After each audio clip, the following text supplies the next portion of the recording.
When most people hear the name Rolex, they think of rarity, exclusivity, and sky-high prices. And yes, that's true for many references, but not for this one. Meet the Rolex Submariner 5513, the watch that defined an era, stayed in production for over 25 years, and remains one of the most accessible vintage submariners today. A true tool watch that became an icon. Today, we're going to explore the story behind the 5513, its history, design evolution, movement, and what makes it such a beloved classic even decades later. Let's rewind to 1962. Rolex had already been producing the Submariner 5512, a chronometer-certified dive watch made famous by Steve McQueen. But Rolex wanted a simpler, more accessible version, one that kept all the rugged DNA minus the chronometer certification. That's how the Submariner 5513 was born. It was nearly identical to the 5512, same no-date design, same 200-meter water resistance, but without the extra certification and cost. That small change made a big difference.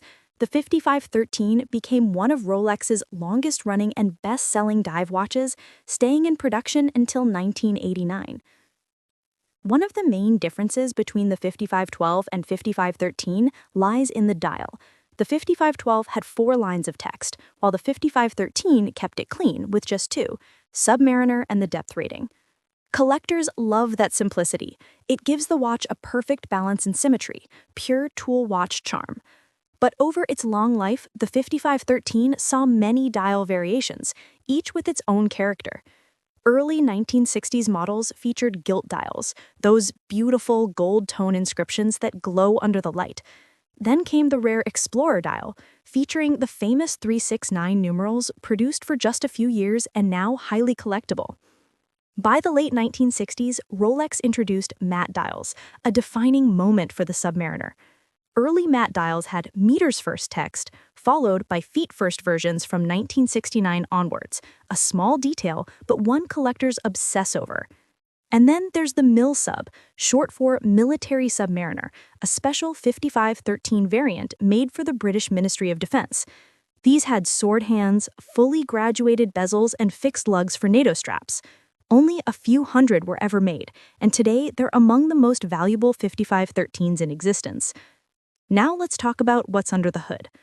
The early 5513s used the caliber 1530 before transitioning to the caliber 1520. Interestingly, the 1520 was simplified, featuring a flat hairspring instead of a Breguet overcoil, all in the name of keeping the watch affordable. And that's what made the 5513 so special. It wasn't a luxury piece. It was a true tool watch, built to work underwater, not sit in a safe. But that utilitarian origin didn't stop it from becoming a style icon. The final 5513s of the 1980s featured glossy black dials, white gold surrounds, and Lumina line lume, marking the bridge between vintage and modern Rolex design. So what makes the Rolex Submariner 5513 timeless? It's the perfect blend of heritage, simplicity, and purpose. It represents an era when Rolex watches were still true tools, built for divers, explorers, and soldiers, not just collectors. And despite being discontinued for over 30 years, the 5513 still feels modern. Its design language lives on in today's Submariners.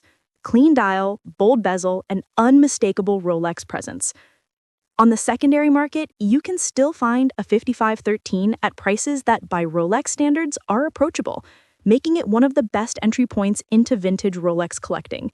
For many enthusiasts, the 5513 isn't just a Submariner, it's the Submariner, the one that connects the brand's rugged past to its luxurious present.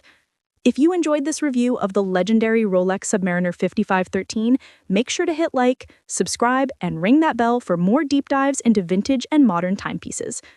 Tell me in the comments, would you pick the 5513 over a modern Submariner? Until next time, keep it classic, keep it ticking.